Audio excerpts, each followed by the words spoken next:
ಮುಂದೆ ಹೋಯಿತು. ಅವರಿಗೆ ಅದೇ ಸರ್ವತೀರ್ಥ ಆಗಿತ್ತು.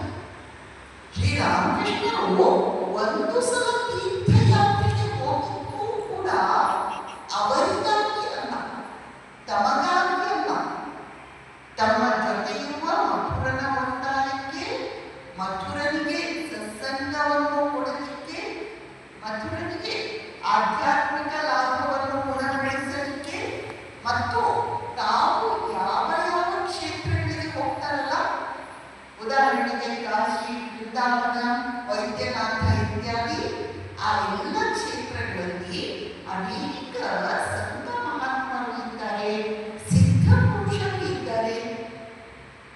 ಅವರೇ ಶ್ರೀರಾಮಕೃಷ್ಣರು ತಮ್ಮ ತಪಸ್ಸನ್ನು ಧಾರೆ ಎಳೆಯಲಿಕ್ಕೆ ಅಂತ ತೀರ್ಥಯಾತ್ರೆಗೆ ಹೋಗಿದ್ದು. ಶ್ರೀರಾಮಕೃಷ್ಣರು ತಾವು ಏನಾದರೂ ಪ್ರಯೋಜನ ಪಡ್ಕೊಳ್ಳಿಕ್ಕೆ ಅಂತ ತೀರ್ಥಯಾತ್ರೆಗೆ ಹೋಗಿದ್ದಲ್ಲ.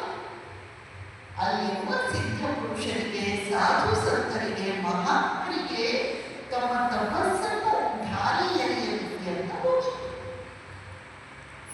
ಅದು ತಮ್ಮ ಜೀವನದಲ್ಲಿ ಅನೇಕ ಬಾರಿ ತೀರ್ಥಯಾತ್ರೆಗಳಿಗೆಲ್ಲ ಹೋಗ್ತಾರೆ. ಉದಾಹರಣೆಗೆ ಅವರು ವೃಂದಾವನಕ್ಕೆ 2 ಸಲ ಹೋಗಿ ಬಂದಿರ್ತಾರೆ, ವಾರಾಣಸಿಗೆ 3 ಸಲ ಹೋಗಿರ್ತಾರೆ, ಗಯಾ 1 ಸಲ ಹೋಗಿರ್ತಾರೆ, ಇನ್ನು ಜಗನ್ನಾಥಪುರಿಗಂತೂ ಅವರು ಬಹಳ ಸಲ ಹೋಗಿರ್ತಾರೆ. ನಮಗೆ ಎಕ್ಸಾಕ್ಟ್ ಸಂಖ್ಯೆ ಸಿಗಲ್ಲ, ಬಹಳಷ್ಟು ಸಲ ಹೋಗಿ ಬಂದಿರ್ತಾರೆ.